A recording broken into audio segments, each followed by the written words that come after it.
Welcome to Third Tuesday Conversation, the ELCA Youth Ministry Network's monthly podcast. Our goal is to engage in conversations affirming that youth ministry looks a million different ways, in a million different places, and with a million different experiences. Hello, everyone. My name is Veronica Brito, and I'm coming to you live from Philadelphia, Pennsylvania. And who else is with me today in the house? Hey, everybody. It's Jessica Newton coming to you from Katy, Texas. Alex LaChapelle coming to you from the Upper Peninsula, Marquette, Michigan. It's good to be with y'all. Holidays are fast approaching. We are in the midst of Advent, but Christmas is looming. The rule is after Thanksgiving, you can play those Christmas tunes. What are you bumping right now? What's your top dog to get you in the Christmas spirit? Well, I didn't wait till after Thanksgiving, so right away saw Mariah Carey breaking out that Ice Cube. I love it. So you listen to Mariah Carey? That's like your Christmas jam? No, but when they start talking about her coming out the ice, I say, is she coming out the ice?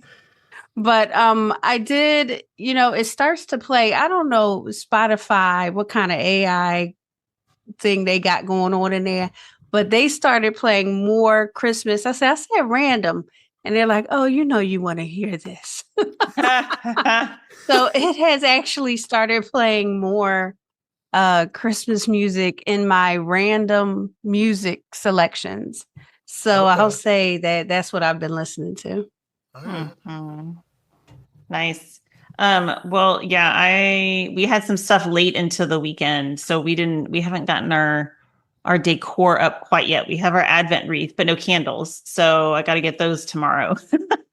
But at church we started a new Bible study with our women's group, and we're doing something from Sarah Bessey, which the first week was all about waiting, with talking about like kind of midwives, like this active waiting. And it was such a great start. I've been thinking about it all week. So that's kind of getting me in the spirit. Yeah, but how about you? What Christmas music you're listening to, though? Don't tell me you're not listening to some tunes. Oh, yeah. No, there's, we have a station that like 2 weeks before Thanksgiving started playing Christmas music. Did you turn it on or did you turn it off? Because it's acceptable. I didn't start listening to it until this week. So, a good mix. But yeah, I like all kinds. I like older Christmas stuff. What's like the one though that tells you like it's officially Christmas? Ooh, I don't know. There's too many. I'll give you mine. Mine is the Drifters singing White Christmas, and it's the one that goes do do do do ba ba.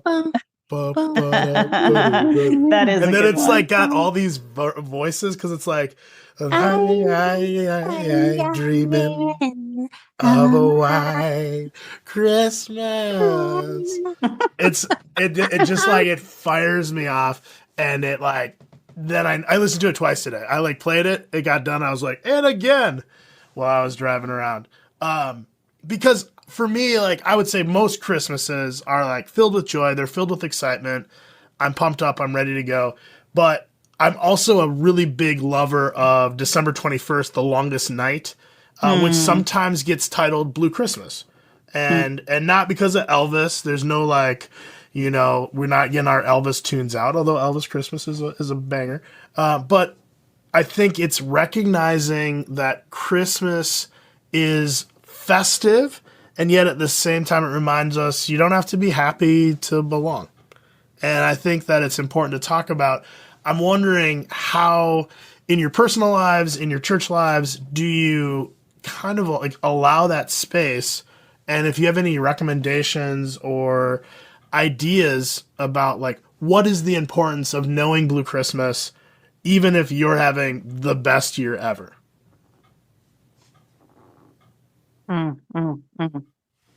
I think yeah. Oh, go ahead. No, go for it. Oh, Was it fully formed? My mind. In my mind. See, that's the one I like. The Temptations. But when I think about The Longest Night and how kind of close it is to Christmas, really. Right. You're ending, it's close to the end of Advent. And every Christmas season, I feel the older I get, the more things I miss about, Christmas, about, oh, used to do this and used to do that. I'm thinking of my grandparents, my parents who have gone on to glory, and how they would have celebrated, and the things that I remember. Is very easy to reminisce when you're of a certain age. But I think what brings me joy, even in the sadness and the reminiscing, is seeing, my nieces and nephews, and now they have their own children, and just seeing their light and their excitement with the holiday. And it's always good to be around family and children, because children, and especially pets and things, they can sense that, you may have a little sadness and things around that time. So they can kind of say, something is off, off about you. And they give you a little hug. You're like, why you hug me? And you don't even know why, but they just walk up to you. But I think it's important for us who do work in faith settings and in churches to remember that people may seem happy and cheerful, but to keep an eye out for those who recently lost someone, or who have spoken before about losing a loved one around the holidays. Because we just lost one of our, church mothers a couple weeks ago. And so I know that's going to be a really hard. The funeral was a couple days ago. And it's going to be hard even for other adults or other seniors in our church. I don't know if you've ever heard of broken heart syndrome. It actually has a medical name to it. I'm not sure what the name is, but it's when people have so much grief and so much sadness that their heart literally starts to palpitate, and they don't know why. They think they're having a heart attack, but it's not. It's just stress from being sad and lonely. And my grandmother had that, and I couldn't understand it. I'm a teenager, I'm like, well, what? That sounds fake.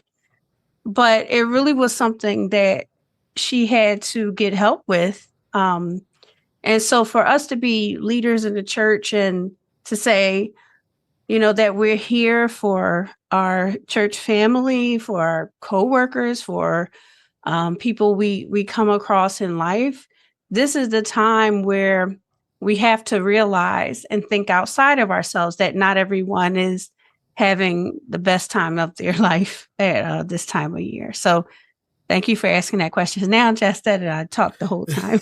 No. It's good. I mean, you actually brought up some things that have been, really weighing on my heart this week. I saw my good friend at church on Sunday, and she's my age. She's in her 40s, and her husband died unexpectedly this summer. And all the things are first, right? It's the first Thanksgiving without him. It's the first Christmas without him, and so just listening to her, right, process what that's like, and still, like, hey, well, we're still going to do these things and do these traditions, right? Those are kind of, I think, centering for them. So I've been thinking about her a whole lot, and then some family friends of ours. Early in November, their oldest grandson, who's like 20, 21, died by suicide. And, so no one saw it coming. No one, and this is a kid. I'm just watching on, social media, all the people posting about him and sharing their stories. And you just don't know what's happening inside someone, you know? Yeah. This is that time of year too, where it's even more prevalent, right? Because people are inside more, it's darker, you know, for longer times of the day. And then of course, you know, all the family things. Of Right? course. Yeah. You know, like the holidays aren't happy for everybody, and those things get compounded for folks who are dealing with depression and other mental illness. Yeah. I like that somebody once told me the holidays like magnify what's Oof. already hard. Yeah. And it was, I think that word magnify was huge for me, because it's like, oh, holidays are stressful. And it's like, no, I don't know that they're stressful as much as they do put a magnifying glass on what it is maybe we expect. And I was thinking as you were talking, Veronica, about like the season of like rituals we loved. And I had this love of going to grandma's house on Christmas Day, and I was our youngest kid for the longest time. And so even when I was like 20 some years old, I was under the tree passing out gifts. And I remember the first time that my cousin said, hey, I don't want to go to grandma's on Christmas. Not like I don't want to because I'm mad at grandma or anything like that, but just we want to start building traditions. And I was like, what? Excuse me? And then they started saying things like, what if we met the week before Christmas? And I was losing my mind. I was such a terrible person because I was so mad at people for messing with my traditions. And I started to say things like, this isn't Christmas, you ruined Christmas. And so you were a little brat. So you were a little brat. Is that what you're saying? But I was also like, I was heavily grieving. Because as the little kid in the family for my like generation, I thought we would always be doing this till the end of time. And then as the one that doesn't have the family, the marriage, the kids, I also was like, oh, what's the big deal? Like, just keep going to grandma's until something happens to grandma. Like, this is a gift to her. I think I was using grandma as a bait. I was like, let's all do it for grandma. Grandma was like, I'd be glad not to cook. Right? She was. She's like, what if we start going to restaurants? And I was like, shut up, lady. You don't know what you're talking about. Oh, she's senile. See, she doesn't have any years left. But poor grandma. I do think that there is the obvious Blue Christmas conversations of death and divorce. But then there's also, the little things that change over time. You know, that first time your kids move away, or that first time, you know, someone doesn't make the trip that always made the trip. It can change and alter what we feel. And I think especially for the adults in the room, whether it's parents, grandparents, or even like youth directors and pastors, we're like trying to sometimes use this Christmas season to like protect kids from sadness. But then at the same time, we're like saying things like, you know, teens feeling this pressure, kids feeling this pressure to be cheerful. And like, where do we open the door to say, hey, I don't know if I've said this to you enough, but Christmas doesn't always have to be happy. It is a conglomerate of emotions that come out in the holidays. And I just want to know, I want you to know you can feel whatever it is that you're feeling right now. And so, like, how do we see our students, kids, family, friends of any age and make sure that we make space? Like, it's okay to be sad today, you know? And I think especially when those things happen in the holiday season, well, they died in December, or, you know, remember what happened last year, you know, around Thanksgiving, around Christmas. How do you make space to say, it's okay to be singing the Drifters on Tuesday and on Thursday be crying, you know, and wondering how come I can't feel happy? You don't have to feel happy. It's Christmas. And I think there's some interesting beauty of making sure that The Longest Night and Blue Christmas hold some kind of space to say, we might even make a day of it and say, let's have like a no expectations night. Like, we're not going to seek out lights. We're not going to seek out a Christmas party or an Advent service. Like, what if there is a space in the Christmas season to say, hey, what if tonight we just be? You know, which I think ties into some of your Advent stuff that you're talking about, Jess. But, you know, just adding yourself to the list of people who are going, this is an interesting season. It brings out interesting and complicated emotions. Let's make sure we make space so that if we have them, we can find them. I think it's good to open yourself up to that. And that makes me think of Sesame Street when Andrew Garfield was on there with Elmo and he was talking about his mother, and Elmo, is depicted as a child on the show. I think maybe 4 or 5-year-old, my little monster buddy. But Elmo didn't understand why, it was okay to be sad. He was like, well, you don't have to be sad. And Andrew was just like, it's okay to be sad. It's okay to think and miss someone and remember what you loved about them. Child, they had me crying on Sesame Street. Sesame Street. And I didn't even watch the episode, just seeing the clip. Yep. And I'm like, oh. But I think it's okay to show, to be a mentor and to be an example to youth, to show them that it's okay to have different feelings and to express yourself, because they're not taught that in school. Their friends may laugh at them for showing emotion, but I think in Christ's kingdom, there's room for everyone to express what they really feel and to feel like they're in a safe place. So, I would encourage anyone, in ministry, just take your time. A lot of ministries are very busy with the play coming up and the injecting the pig with the hormones. No. the fair. That's just my life. Thank you.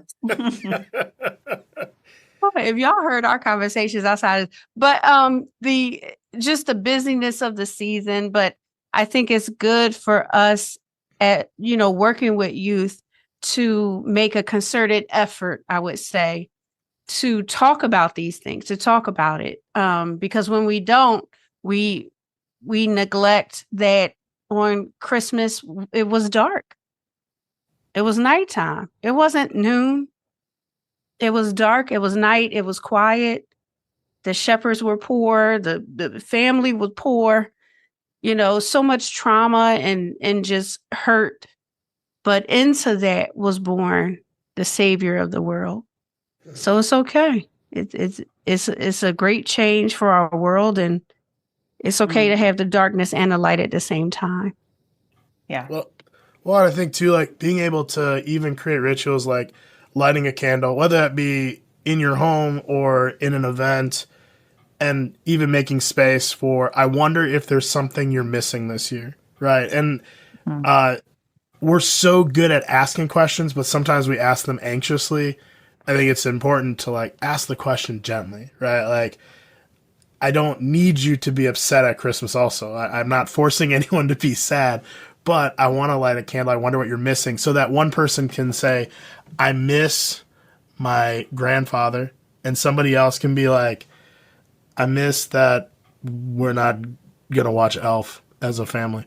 And like, you're like, these are such different things, but also like if it leads us into the grief conversation, if it leads us into the what's missing.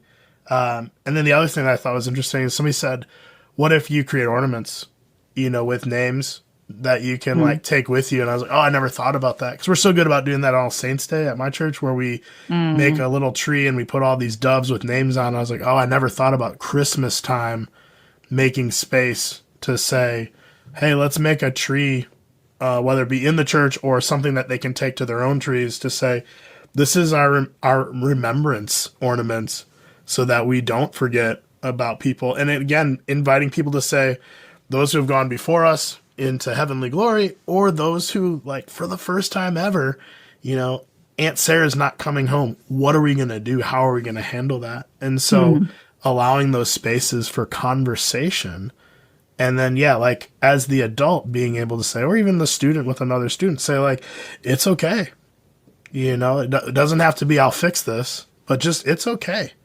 I'm having a crummy day. but it's Christmas, right? That's the response so many times.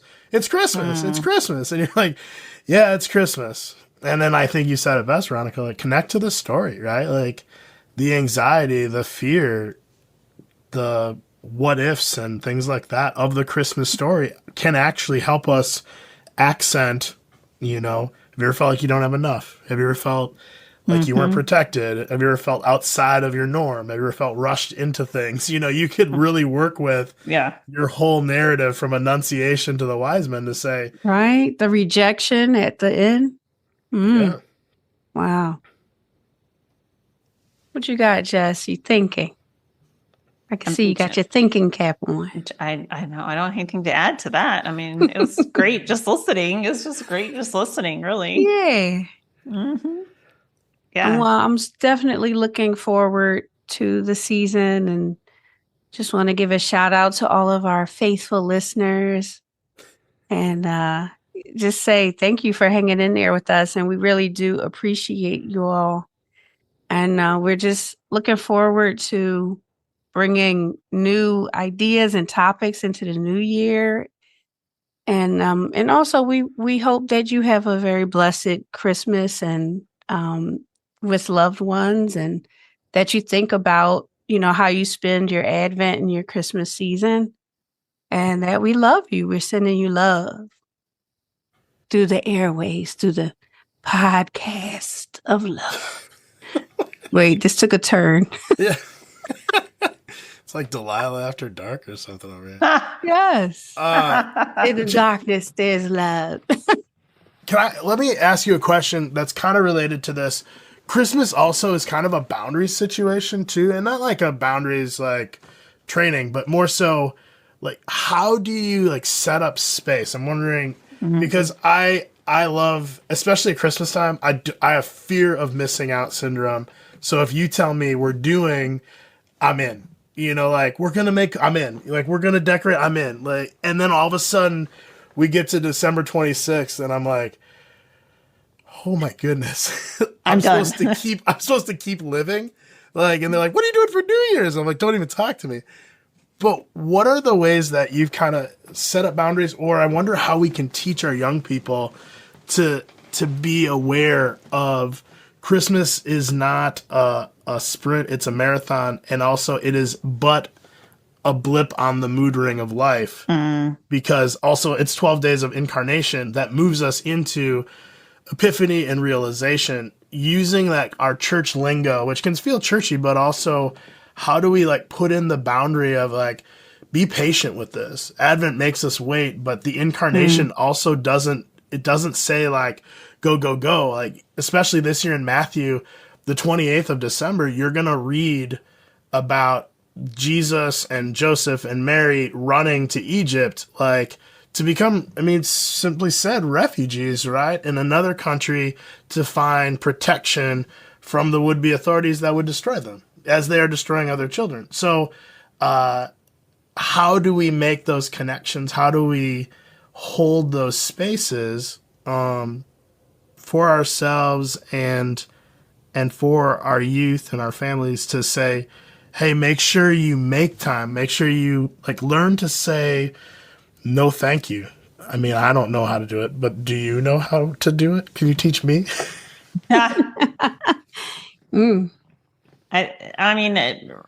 Related, a little bit of a tangent, but related. I think one of the ways of setting boundaries is, like in our house, December is insane because like cheer competitions start and there's all the Advent stuff, right? And it's the end of the semester, all the things.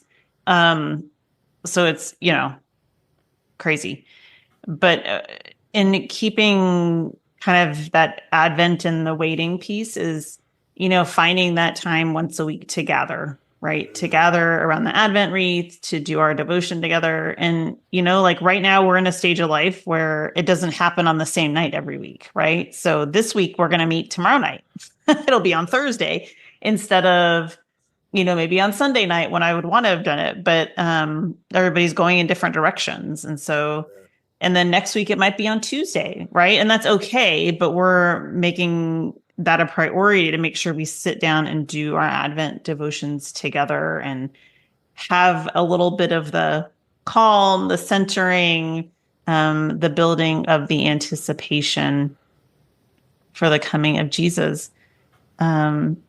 But I think that has always helped me personally, but also helped my family. Like, okay, now it's time to do the Advent wreath and do all the things. And how about you guys?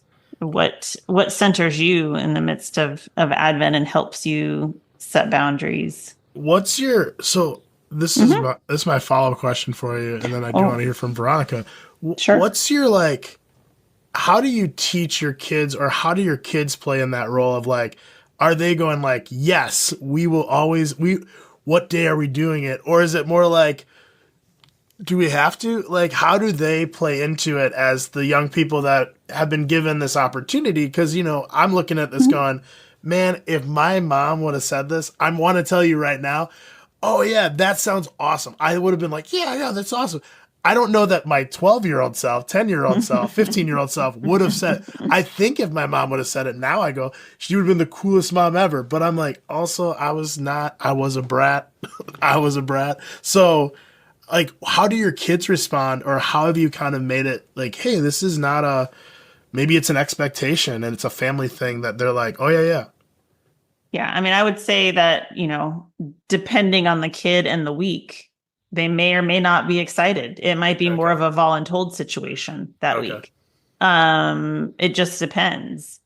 And at the same time, right? I mean, I think it's been part of the expectation of this is what we do in our house during the season.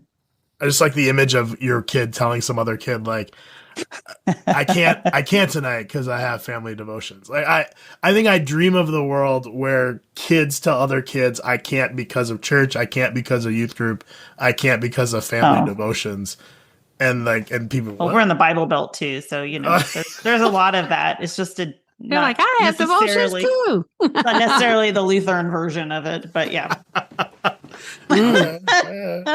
That's all I'm gonna say. I'm not gonna be ugly. Well, I like how you talk about how it's a tradition in your family. So if you didn't do it, it may be a kid or two that say, well, wait a minute, aren't we supposed to be doing Advent devotions?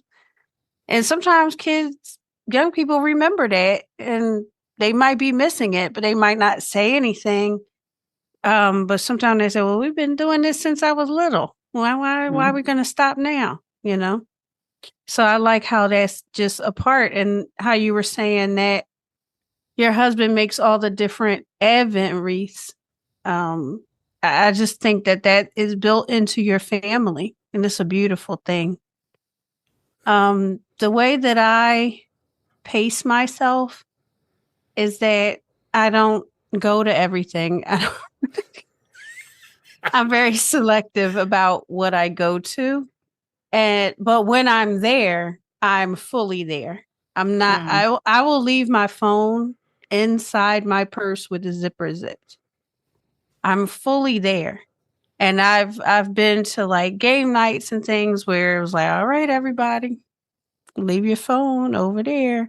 You could leave it on, because if it's ringing, if you have children or something you have to attend to, but not texting and looking up articles and sharing memes but that people could really get into if you don't intentionally set it aside.